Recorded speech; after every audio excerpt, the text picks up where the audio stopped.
did at the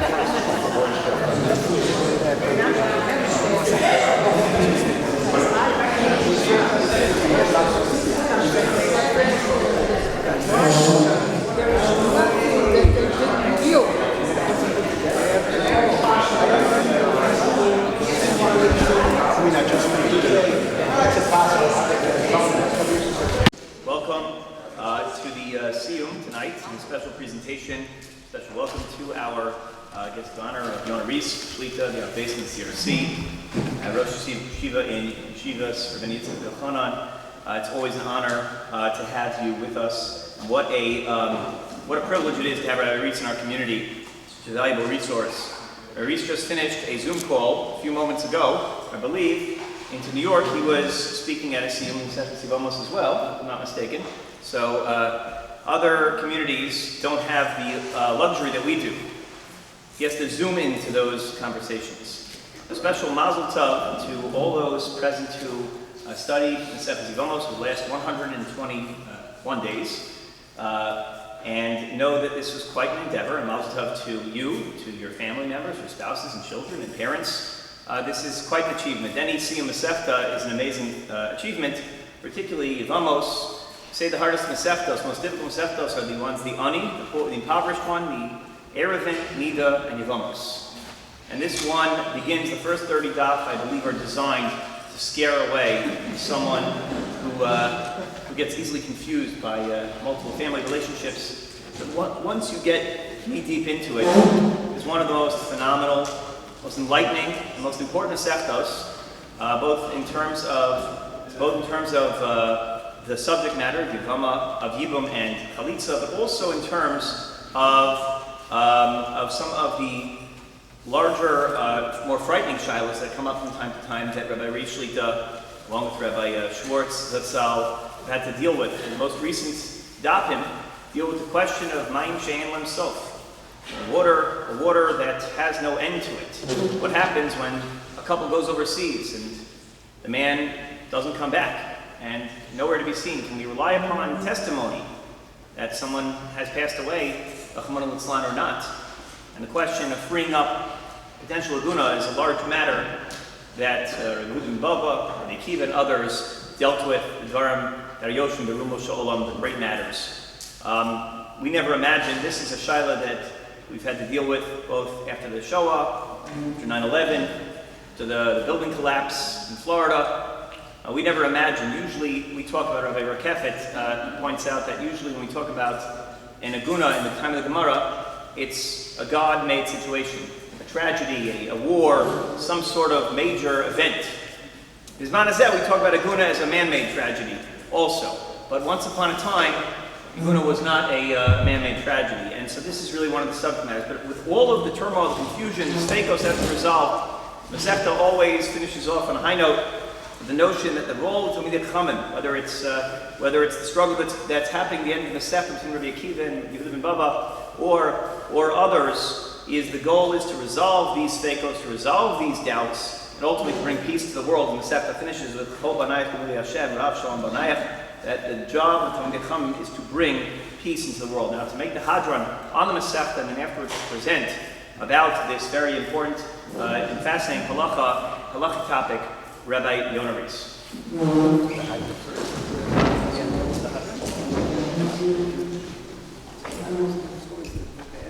Okay, we'll end with the presentation.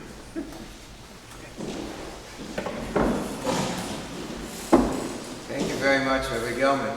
Appreciate that warm introduction. There's so much that can be discussed with respect to Masechet Yevamos, but since Yevamos is really about what happens when a man dies without any children, and he leaves a widow, and he leaves at least one brother, when there is, according to Torah law, a linkage between, what we call a zika, a linkage between the Yevama, between the widow and the Yavam, the brother-in-law or the brothers-in-law, if there's more than one.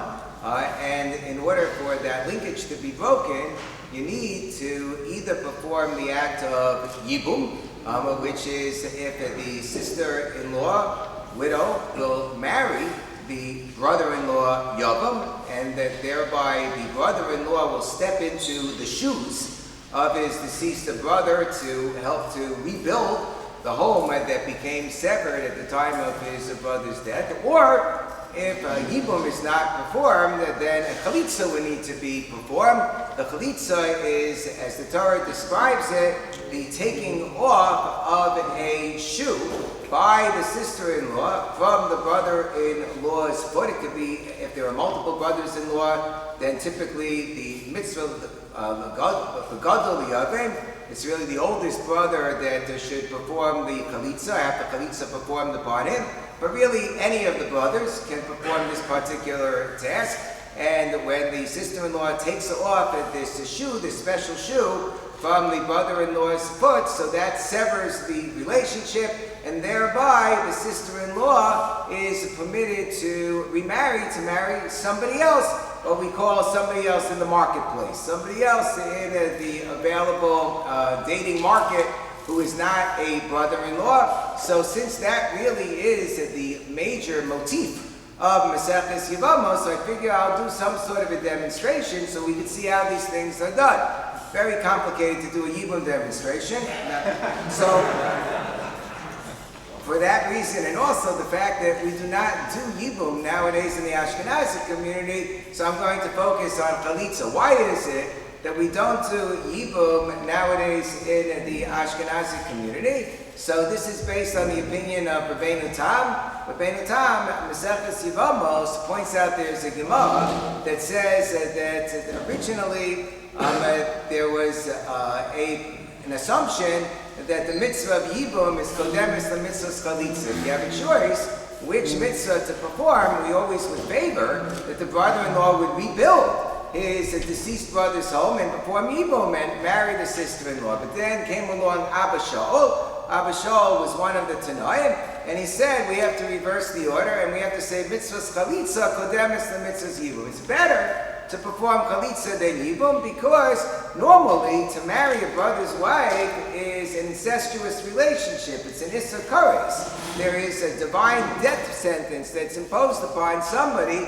who marries his brother's wife. Even if the brother's no longer alive, we only suspend that prohibition in this special circumstance where the brother died without any issue, where he died without any children. So he said, since it's only based on the special mitzvah, that we suspend this prohibition of an incestuous relationship, it can only be performed if the brother-in-law is doing it specifically for the sake of the mitzvah. But if he happens to like the sister-in-law anyway, because she's pretty or because she's rich, and therefore he would marry her even if not for the mitzvah, so then says Abba Shaul that it is considered to be karov, it's considered to border on the actual Torah prohibition of marrying a brother's wife, of an incestuous relationship, and it's considered to be as if the child that will be considered of such a union would be karov to being considered a mamzer, an illegitimate child. So in order to avoid that problem, says Abba Shaul, it's better to perform Chalitza than to perform Yibum. Comes along the Gemara, and the Gemara says, yeah, we used to assume, like Abba Shaul, then the rabbis changed their mind and they decided the Chachamim were correct. The Chachamim are of the opinion, even if the brother-in-law does not have the loftiest of intentions in mind, the mitzvah has still been fulfilled, and it's still better to perform Yibum than to perform Chalitza. So therefore, the bottom line in the Gemara seems to be that one should do Yibum even if they're not going to have the loftiest of intentions. Comes along Rabbeinu Tam, and Rabbeinu Tam says that really the Gemara changed its mind yet another time. Because later on in Maseches Yevamos, Bar Kapara says the person should always conduct themselves in accordance with the three different principles, and one of those principles happens to be that you should always follow the opinion of Abba Shaul and perform Chalitza rather than perform Yibum. And in fact, in the Shulchan Aruch, where Moshe Isserles, who codified the halacha for the Ashkenazi community in the Ramah, In the Ramah, he writes that this is the practice of the Ashkenazi community, unless we know that a person is a super tzaddik and they only have the loftiest of intentions, which we generally assume is not the case. We should always favor performing Chalitza rather than Yibum. The one who disagrees is the Machaber, the Shulchan Aruch, Yosef Karo, did not follow this final reversal that was articulated by Rabbeinu Tam and said, no, the final word is that which appears in the Gemara. Better to do Yibum than to do Chalitza. So therefore you have a machlokas between the Sephardic community, represented by the Machaber, Ashkenazi community, represented by the Ramah. In the early 1950s, in Eretz Yisrael, after the Hakamas Medina, after the state of Israel was founded, both the Ashkenazic chief rabbi at the time, Rabbi Isaac Halevi Herzog, and the Sephardic chief rabbi at the time, Ben Zion Uziel, came to the conclusion, wouldn't it be great if we all worked together in perfect harmony? And in order for us to work together in perfect harmony, we should follow similar marriage practices. And since the Ashkenazim have decreed it's better to do Chalitza, the Sephardim, of course, should go along with the Ashkenazim, right? If you'd ask me, I'd say, of course, Sephardim should always go along with the Ashkenazim, right? So at that point in time, that's what Uziel decided as well. He'll go along with the Ashkenazim. However, they didn't consult with all of the Sephardic rabbinic authorities at the time. Most notably, they did not consult with Rabbi Yosef. So Rabbi Yosef said, what kind of business is this that you decided to be Yotzim B'Yad Ramah? That you're going to follow in the ways of the Ramah, as opposed to Maran and Beis Yosef. The Machaber Shulchan Aruch said, for the Sephardim, Yibum is preferable to Chalitza, and therefore I am not bound by this ruling, said Rabbi Yosef. In fact, he had a couple that came in front of him, brother-in-law and sister-in-law in a Yibum situation. He even gives you their names in the tshuva that we never give out names. But you go to Rabbi Yosef, you have to expect your name to be divulged. So they went to Rabbi Yosef. He said he had the brother-in-law Avram Sharabi and the sister-in-law Juliet Sharabi, famous Shakespearean play of Avram and Juliet. And the brother-in-law wanted to perform Yibum and said, Rabbi Yosef, I absolutely 100% am permitting it. And he wrote a tshuva permitting it, and then he wrote a footnote at the end of the tshuva when he published it in his sefer saying, and by the way, they did it. So they did the Yibum. So the Sephardim do Yibum, Ashkenazim do Chalitza. If you had a situation where you couldn't do Chalitza, how would you have a situation where the brother-in-law couldn't do Chalitza? Chalitza has to be taken off the right foot. It says in the Torah, that the sister-in-law, the Yavama, removes the shoe from the Yavam's foot. Raglo is, we always know whenever the Torah says Raglo, it says Abo and Raglo are Yemanis. The regel generally means the right foot, so it's generally assumed that it would be taken off of the right foot of the Yavam. But let's say he doesn't have a right foot, because the entire area that we would consider the foot, namely from the knee down below, everything has been amputated. He doesn't have a foot. So if he doesn't have a foot, so some say, well, maybe then you count the left foot. Let's say both feet are amputated. So you had such a case, and it was brought in front of Yoshe Ber Soloveitchik, and he had to figure out what to do. So he consulted with Rav Chaim Heller, major posek in America at the time. Rav Chaim Heller came from Europe, and he consulted with Rav Chaim Heller. Rav Chaim Heller said that you don't have to consult with me. You can consult with the Shuvos, the responsive literature of the Achiezer, Rav Chaim Ozer Guzhensky. Rav Chaim Ozer Guzhensky, who was the major posek in Lithuania before World War II, before the Holocaust. Rav Chaim Ozer was presented with this shaila, not regarding a man whose legs were amputated, but a man who had a very crooked foot. The right foot was completely crooked, so he couldn't walk straight on the foot, and therefore he couldn't perform Chalitza because he has to be able to walk with the shoe properly. So Rav Chaim Ozer paskin that in that case, even though it was somebody from the Ashkenazi community, they should perform Yibum. So they should perform Yibum. They don't have to stay married. Said, let the brother-in-law marry the sister-in-law. They'll have relations with each other and fulfill the mitzvah of Yibum, and then they can get divorced immediately afterwards, but then she would be able to move on with her life.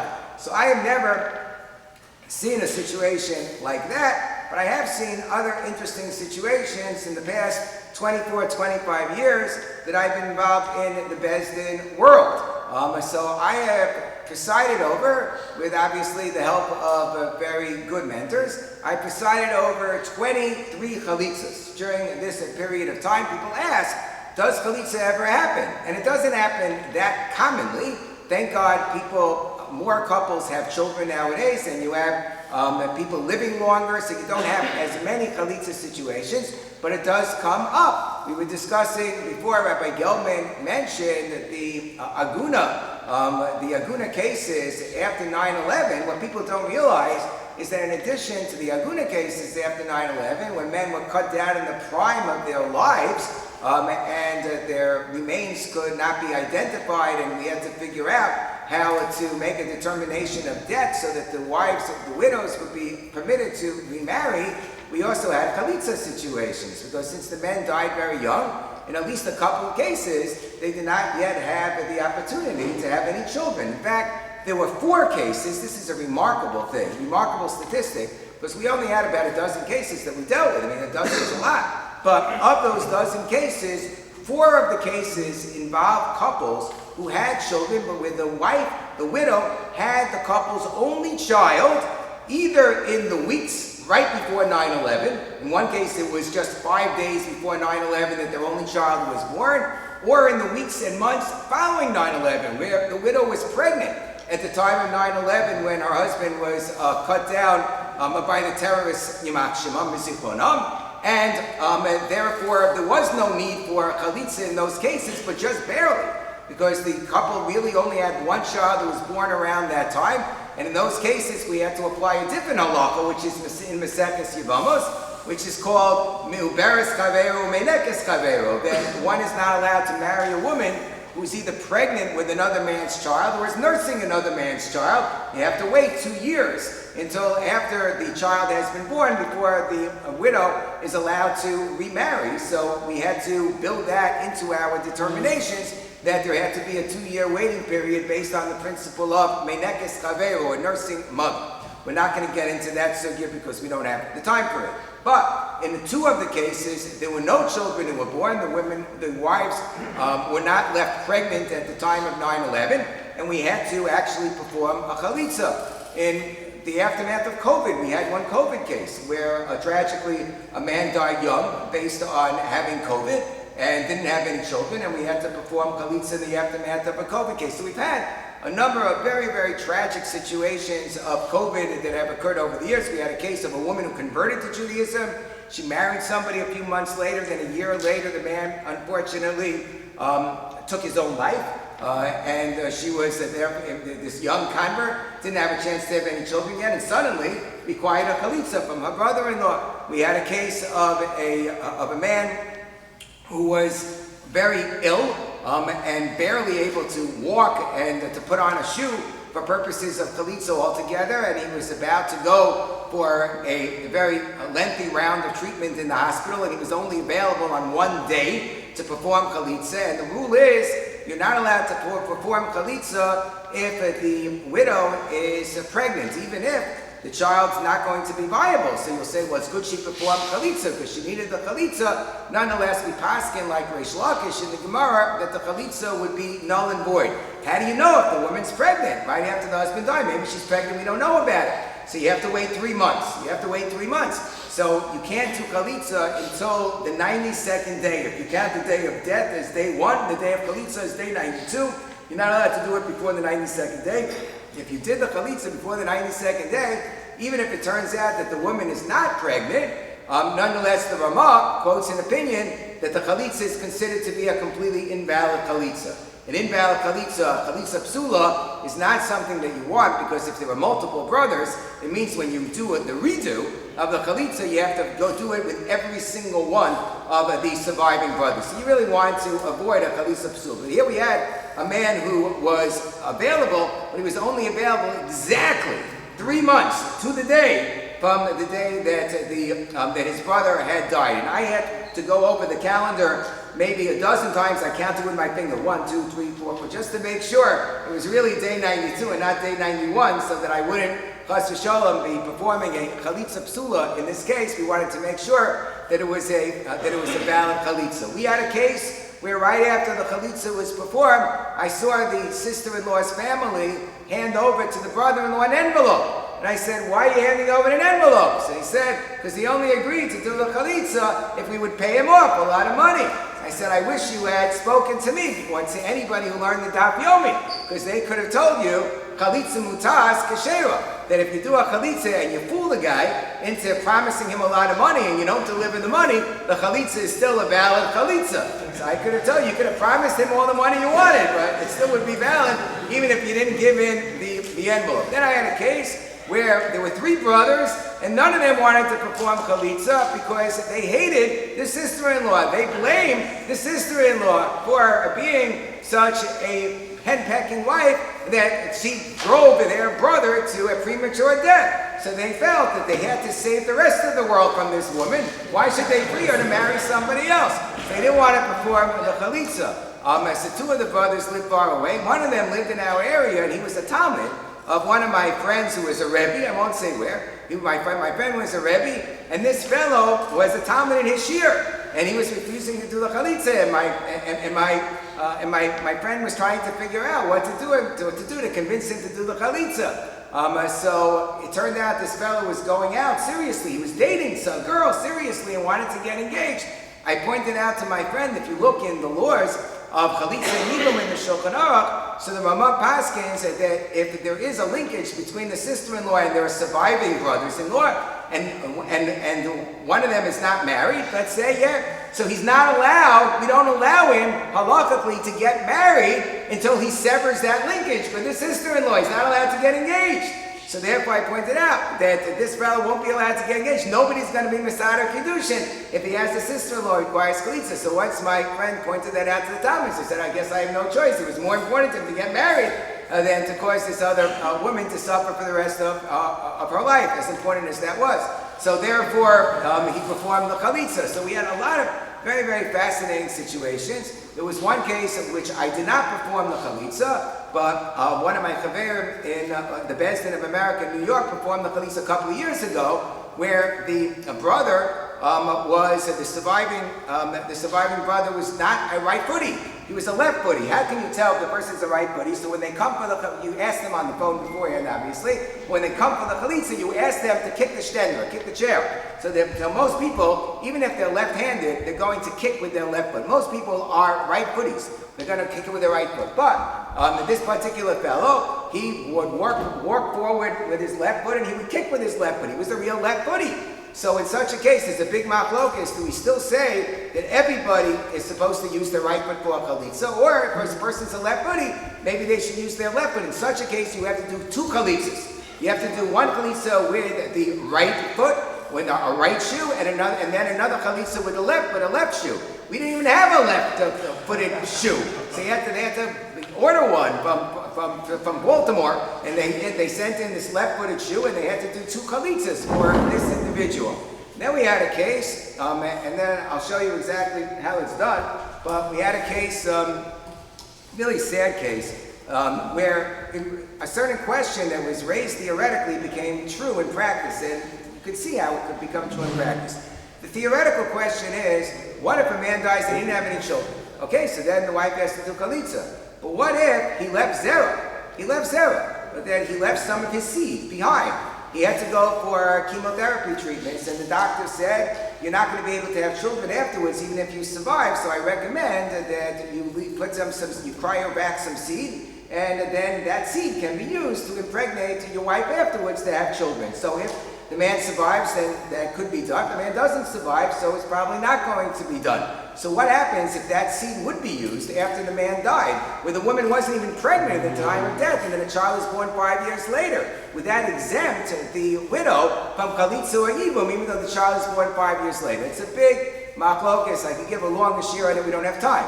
But it's a big dispute. Rosh Zalman Auerbach said it doesn't exempt if the woman wasn't pregnant at the time of the death. And according to Nassan Gestetner, since it says in the Torah, why do you need to do chalitza or yibum? Lo yimachesh shemo Yisrael. A person's name should not be wiped out. He said the name's not wiped out. I have a child that's born 5 years later, so his name is going to be perpetuated through the birth of this child. Who cares if it's 5 years later? That'll be good enough. So of El Yoshev, of Yosef Shalom El Yoshev, Zatzal came up with an absolutely incredible observation. He said, let's say that the man left behind Zera, and you don't use it to bring about a child, but the woman wants to perform Chalitza. Well, if the woman's pregnant, we just got through saying she can't perform Chalitza if she's pregnant. What if they're co-wives? Used to be, a man can be married to more than one wife. The Gemara talks about it. You read Yevamos, right? Sarah. We were talking about Sarahs from the first Mishnah. So a woman has a co-wife. The co-wife is pregnant, but the woman who performs the Chalitza is not the pregnant one.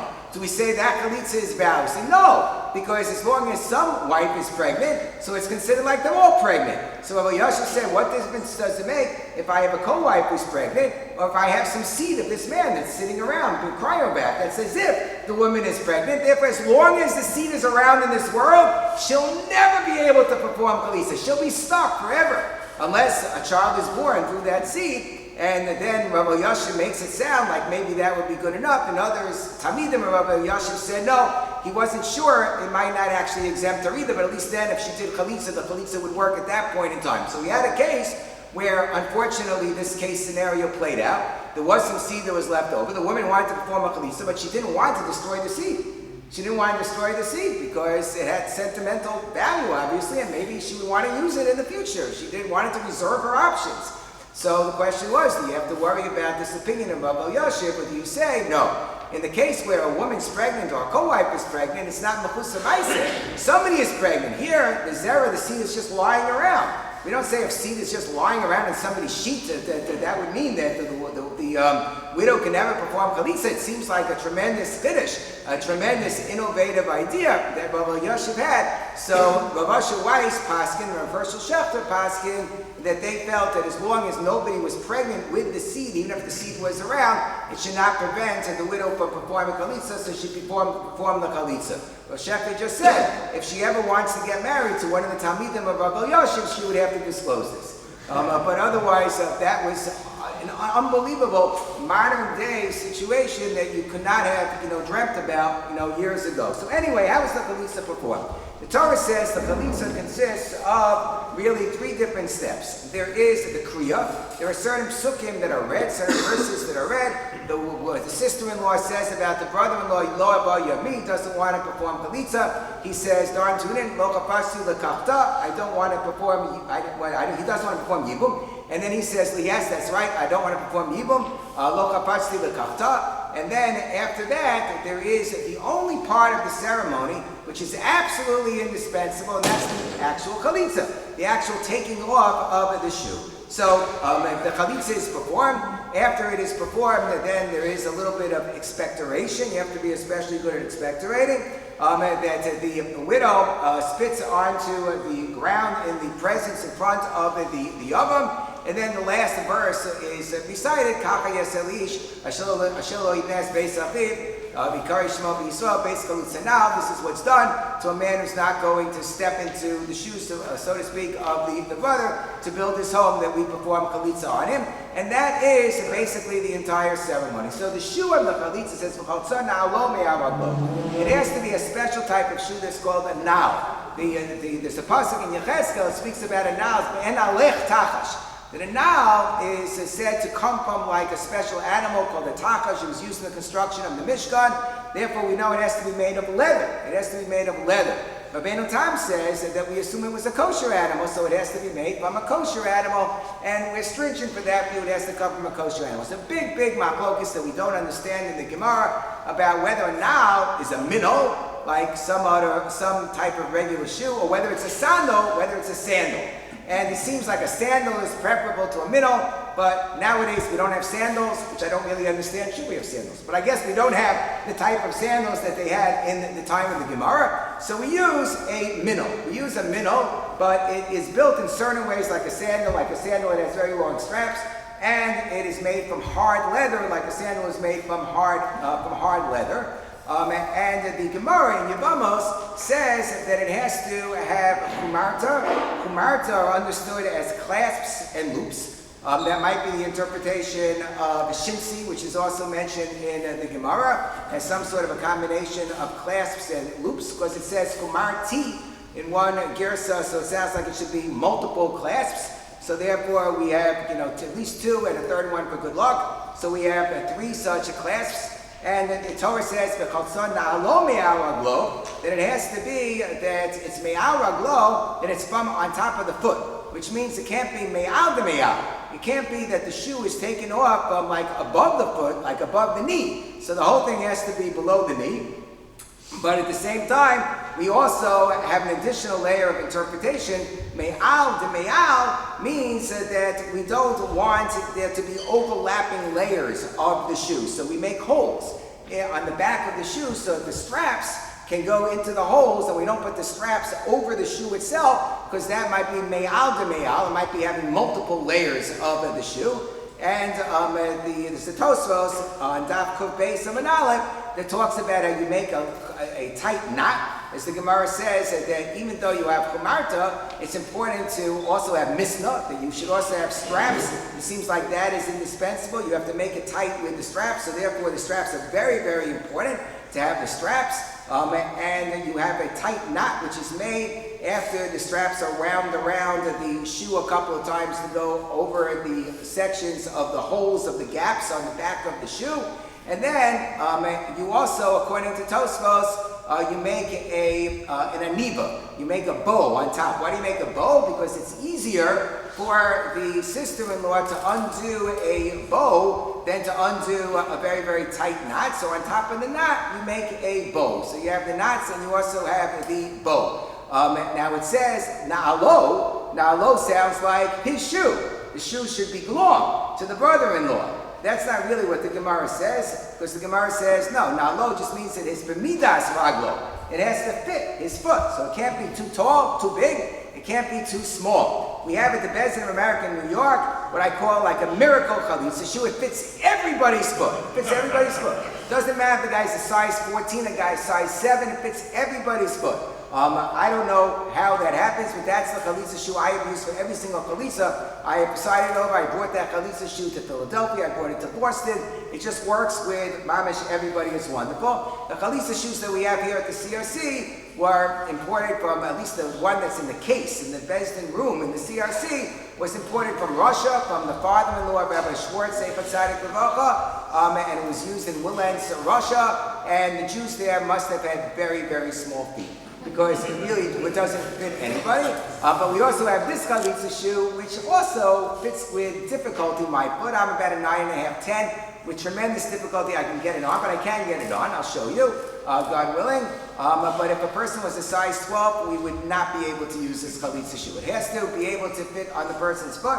And then they have to be able to walk around with it, even without the straps, so without having it, fall off, because it's too big. That's the opinion of the Maharshal. Even if it can be tightened with the strap, it has to at least be able to fit to some degree without the strap on. So what we do is we tell the fellow, if you don't mind my taking off my sock, we tell the fellow the evening before the chalitza that he should remove his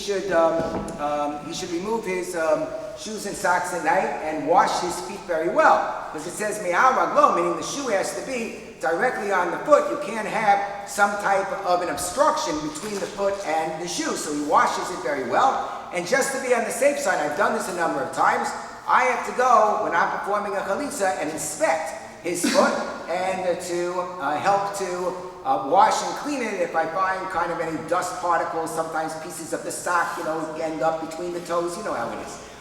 So therefore, we do that before the chalitza begins, and we tell him to cut his toenails.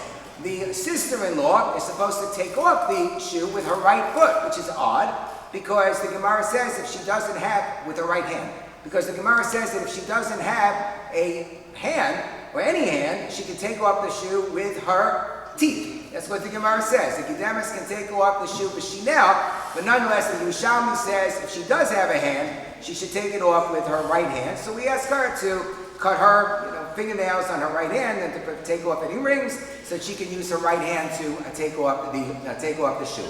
Putting on the shoe is itself an interesting avoda, and it has to be done, I guess, by an expert. I was trained by Rabbi Elia Lichter, who was a famous sofer, a famous scribe from Williamsburg, and he also was an expert in chalitza, so whenever I would perform a chalitza, I would bring him in you have 3 dayanim sit at the Chalitza, and you have 2 additional rabbis who are called nosafim. They're not there to be dayanim. There is an opinion in the Gemara, you need 5 dayanim, but we don't hold that way. They're just there in order to publicize the event. So that everybody will know the woman properly went to a Chalitza because she's a Chalutza, even though she's a widow, she can't marry a Kohen. You want to publicize the event properly. That's why we always have at least 10 people at a Chalitza. When I went to my very first Chalitza that was performed by the father of Herschel Schachter Shlita, his father was from Melech Schachter Zefer Sadik Levacha, was a Dayan, so there must have been about 150 people in the room because it was considered such a novelty to have a Chalitza. It was an older sister-in-law and brother-in-law. They were performing at the Chalitza, and they apparently were in agreement that you can have 150 Gorking students stand there and watch the Chalitza ceremony. And I learned a lot from it. I learned how Melech Schachter guided the couple, how he told the man to, kick the chair with his foot to show that he's the right footing. So I learned a lot. So you put it on. I could just sit to put it on. You have to make sure there's the Gemara speaks about how it needs an akev. You have to have it has to fit tightly and snugly, so you have to have a tight piece of leather that goes on the heel. And Rashi understands suya, that it needs to be a hard leather that's on the sole. And we tell after the shoe is put on, we tell the brother-in-law that he should stick. It says, the kare, that he should stick his foot and plant it on the ground. Why do we tell him to plant it on the ground? Some say so that it will be clear that the taking off of the shoe is being done by the sister-in-law and he's not helping out. If he helps out, then she's not taking off the shoe. So therefore that's not good. He's not supposed to be helping out. Others say that that's part of what it means for him to wear a shoe. In order to wear a shoe, the shoe has to protect you. How does the shoe protect you? If you're sticking the shoe into the ground and the shoe nonetheless is not coming off, or you're not feeling the effects of having your foot go into the ground because the shoe is protecting you, it's being it's being protective of you, so that's what it means to really wear the shoe, and that's why we have him firmly plant his foot onto the ground. They're both supposed to be standing. The widow and the brother-in-law are supposed to be standing, partially because it sounds like they're supposed to be standing because it says V'yamad v'yamar, that right, he stands up and he speaks, but really it doesn't say V'yamod v'yamar, as Tosfos points out. So that just means that they're supposed to be seriously prepared for the occasion, but not necessarily that they have to stand, but it is considered to be like a din. It's considered to be like a judgment. They also, Yivim to Ashara as a Kanim, and therefore whenever you have a judgment that is rendered, it requires the litigants to stand, so therefore we require the litigants to stand. And then, now the problem with these straps, as I said, this is not the Chalitza shoe that I generally use. The problem is that they look like they go on a really long time, but you really need longer straps. You need longer straps because, as you'll see, it has to be wrapped around a couple of times, and then after it's wrapped around, it's supposed to be tied a couple of times as well, and it doesn't really have enough on it to be tied a couple of times, both around the back of the foot and the front of the foot. So that's a bit of a problem. Hold on. So after this, after it's tied, one second, let me do this part again.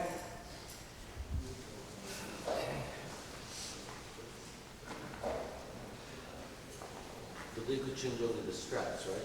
Right, and you have to make sure it goes into the holes in the back. So then, really, the 2 knots in the bow are supposed to be tied, according to most poskim, on the front of the leg. Now again, it goes me'al raglo, so a little bit above, like the ankle area it's supposed to go, this tavira, but it's not supposed to go above the akuva, above the knee. So that's not a problem over here, but typically the knots will be made on the front of the foot. These straps do not make it to the front of the foot. There is one achor on the Pri Yitzchak who says it could be tied on the back of the foot.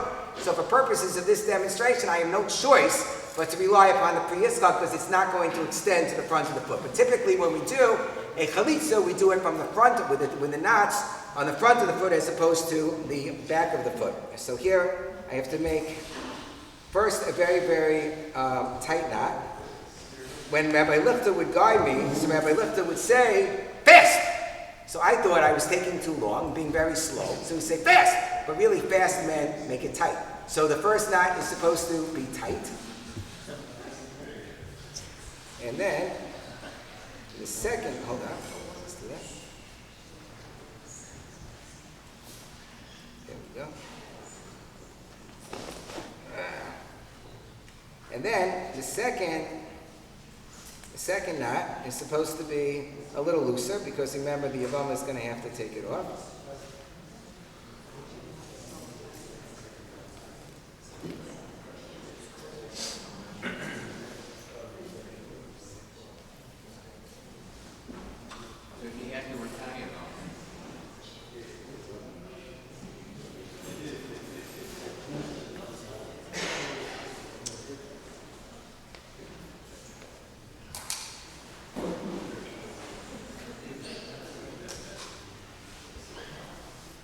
Then there should be room left over for a bow, which in this particular case there isn't. But we'll just pretend that I made a bow. Okay. And then typically, then the way that you tell the oven to stand is I'm allowed to do this. I once discussed it with my Rabbi, Mordechai Willett, because I don't have any brothers and my father was already nifter. So no problem for me to do it. Don't recommend that everybody does this as a demonstration. So we plant the foot, the oven plants his foot in on the floor, and we say lean against the wall. Why do we have him lean against the wall? Because he's tired? Maybe. But the real reason is because we want a certain amount of traction. Otherwise, it's not going to be possible for the Yavama to take it off properly if you don't have some traction. We say don't lean so heavily on the wall that if the wall would be taken away, then you would fall. We've never actually tried this, but it's supposed to be the way in which the foot is pressed down, so that if the wall would be taken away, the oven would not fall. And they recited, let's assume, the various psukim, and then the Yavama is supposed to come along. Let's see, is Yosef Chaim available? Okay, great. Thank you, Yosef Chaim. Right, so what you do is, you have to only use your right hand and not your left hand. Not only that, but because we require the sense of standing, you're not allowed to bend down on the floor. Now that doesn't mean that you can't bend your knees. You can bend your knees, but you just can't place your knees on the floor. So you can bend down towards the floor, but not actually sit down on the floor. Now, the left hand is not going to be used to assist the right hand until it comes time to actually picking up the foot from the floor. Because it's very difficult to pick up a foot from the ground and take off the shoe at the same time with only one hand. So at that point in time, it will allow you to use the left hand in order to raise the foot, but you take off the shoe with your right hand. Okay, you got all of that? So you start with, again, with your right hand. You untie the straps. Okay, you untie the bow and then the double knot. When does he spin? What? So the spinning is at the very end. After the taking off of the shoe is the spinning. We're not going to do a demonstration of the spinning, just describe it. Okay? Very good. Okay, excellent. You take your time. Take your time. There's a rush in terms of minute, but others. Okay. And then the clasps are taken off first the bottom one, then the middle one, and then the top one. It's not really me'akev. It doesn't matter if you did it in reverse order. It's just that the Chalitza books all say that that's the normal order of removing clasps from a shoe, as if there was a normal order. But if there would be a normal order, that's how it would be done. In every single Chalitza that we've done, we've always, even with women who were in their like 70s, 80s, and were frail, whatever, they were always able to do this because they tend to be very determined. They want to get this Chalitza over with, we tell them to do it, they do it, you know? There was one Chalitza I was at, and the rabbi, very famous rabbi, said to the woman as she started bending her knees, "Whoa, what are you doing? You can't bend your knees." I was thinking, well, I think you can bend her knees, you know?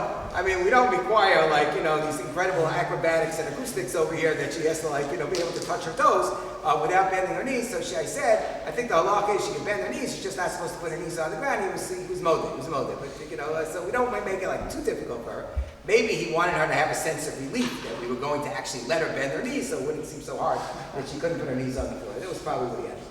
And then, oh, you did you take off the bottom clasp? You did, okay, very good. Okay, so what you do at this point in time, this is the most important thing, because if I would assist with the taking off of the shoe, then it could be completely imbalanced. And if I can't assist you, even though it makes your life more difficult, but ultimately it makes the life of your Yavama better to have a kosher chalitza.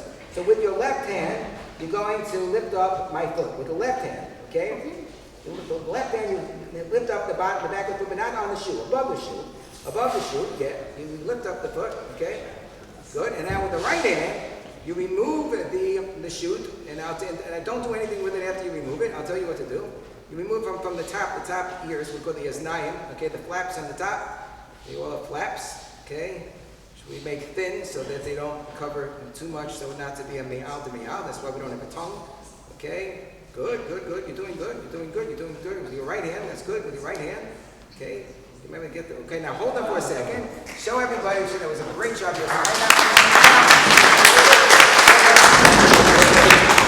How does, once the Yavama has taken off the shoe, what does she do with the shoe? So the Rambam, Gemara doesn't say. The Rambam says she hurls the shoe on the ground. Where did the Rambam get this from? It's very interesting. It doesn't appear anywhere except for a Zohar. The Zohar wasn't even published in the Rambam's lifetime, but people bring this as proof that the Rambam had access to the teachings of the Zohar. The Zohar at the beginning of which parsha? Parsha's Chukas. Take a look at the Zohar in this one's parsha. The Zohar in this one's parsha talks about the Yavama hurling the shoe to the ground. Why does she throw the shoe on the ground? So it's very interesting. The Zohar indicates that she does it because somehow the Yavam, the brother-in-law, until the Chalitza is performed, he's just like walking around, wandering on this earth. He has no place. And when she throws the shoe on the ground, so she's releasing his feet, that his feet are now able to pass on to the next world. He doesn't have to permanently be walking the earth. It's an incredible concept. So Rabbi Lifton would always say, throw it underneath the table and tell everybody to run away from the table. Chas v'shalom, it shouldn't hit anybody. So letting you know. You say, so you should throw it under the table. Throw it under the table. Throw it, go. Oh!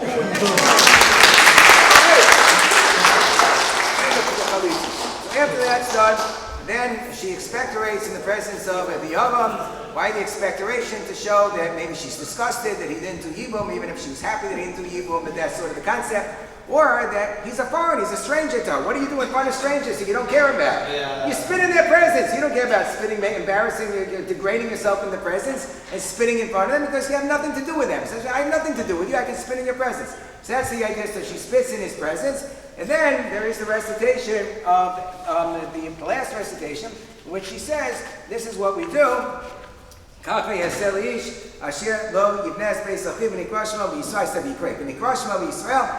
his name in Israel, Beis Kol Sanal, the house of the one who had his shoe removed, Beis Kol Sanal. The emphasis is repeated 3 times, and everybody who's present, they all scream out, Chalu Sanal. Then what's very interesting is we make a bracha. It doesn't appear in the Gemara, so we don't say the bracha with Shem Malchus. We don't say the bracha with Hashem's name. I think I mentioned that we had given the shoe as a gift, because it sounds like it's supposed to belong to the Yom. It doesn't have to. It sounds like it. So then afterwards, usually the best thing, takes it back from him, so they reacquire it. But we make this bracha that makes a reference to Avraham Avinu. Baruch Hashem Kiddushan Mitzvah V'Kukav Shel Avraham Avinu. Blessed is He who sanctified us with His commandments and statutes of Avraham our father. What does Avraham have to do with Chalitza? So Avraham, after he defeated the 4 kings who had overcome the 5 kings and had taken his nephew, according to the Medrash source of his brother-in-law, interestingly enough, Lot, captive. So the king of Melech Stone, whom Avraham had rescued, kind of ironic, right? He had rescued Melech Stone. So Melech Stone said to Avraham, go, you can take whatever you want. And Avraham said, no, I'm not taking even a shoe strap from you. So therefore, I was rewarded with this fact that he wouldn't take even a shoe strap. According to the Gemara, he was rewarded with the mitzvah of tefillin. But according to the Medrash, he was rewarded with the mitzvah of Chalitza. So the question is, what kind of a mitzvah? We just said in the ideal universe, really, Yibum should be performed. Chalitza is a very poor second. That's why we like spit, because we're showing contempt that the brother-in-law did Chalitza instead of Yibum. So why is that a great mitzvah? Because I guess that there was an anticipation that time would come, and also there are situations that arise where it's better to do Chalitza than to do Yibum, and it's a tremendous mitzvah of Chesed that the brother-in-law is doing this to enable the sister-in-law to get on with her life, just like Abraham did a tremendous Chesed for this family member whom he wasn't particularly close with, namely Lot, and he didn't ask for anything in return. So do we say this is the proper way a Chalitza should be done? It's an act of compassion to enable this poor widow to be able to move on with her life without asking for anything in return. So we make this bracha, and then we say, "May be the will of God that Jewish women be no more subjected to Chalitza or Yibum. Everybody should just have happy and productive marriages with big families." I'm going to read the very end of Yibamos. Okay, all right. Amar Rabbi Elazar, Amar Rabbi Kanina, Talmidei Chachamim Mamim Shalom Ol. Talmidei Chachamim cause an abundance of peace in the world. Shenema B'chol Banach L'midei Hashem Rav Shalom Banayach. Because all of your children learn the ways of Hashem and bring great peace into the world. Articulate Banayach Elabonayach. That they're building up the world through the peace, through all of the discussions of Torah, even all of the machlokesim, the arguments, the disputes that appear in the Gemara. They're all for the purpose of doing God's will. As Vaheba Sufa, when Talmidei Chachamim argue, it brings Abba, it brings love and shalom and peace to the world at the end. Hadron Alap, Isha Basra, Uslika La Masetas Yivamos. Hadron Alap Masetas Yivamos. V'hadrach alon. Daitan alak masekas yevamos. Daitan alon lo nisnashem minak masekas yevamos lo nisnashem minak lo be'ama aden lo be'ama de asi. Hadran alak masekas yevamos v'hadrach alon. Daitan alak masekas yevamos. Daitan alon lo nisnashem minak masekas yevamos lo nisnashem minak lo be'ama aden lo be'ama de asi. Hadran alak masekas yevamos v'hadrach alon. Daitan alak masekas yevamos v'daitan alon lo nisnashem minak masekas yevamos lo nisnashem minak lo be'ama aden lo be'ama de asi. Vasu v'nachon Adonai Eloheinu v'lev Seder Shdei Torah Skai Munasid v'Olam Hazeh Seder Manu Olam Haba Chlina Papa Rabbi Papa Nachman Papa Achai Papa B'Marim Papa Rafim Papa Rakish Papa Socha Papa Adam Papa Vedor Papa Harim Na Adonai Eloheinu Es the base of Skai V'Finu V'Fi Amachav Yisov V'Niyah Nachman Setzenu Setzenu Amachav Yisov V'Nayin Desh Nachman Desh V'Sech L'Shma V'Rivai Techak Menim Sosech L'Olam Hili Hili Bi Samim V'Chukak L'Man Lo'Evosh L'Olam L'Ashkak V'Kudak V'Kivam Kisani V'Chak Adonai L'Amden V'Chukak V'Amen Amen Amen Selo V'Ed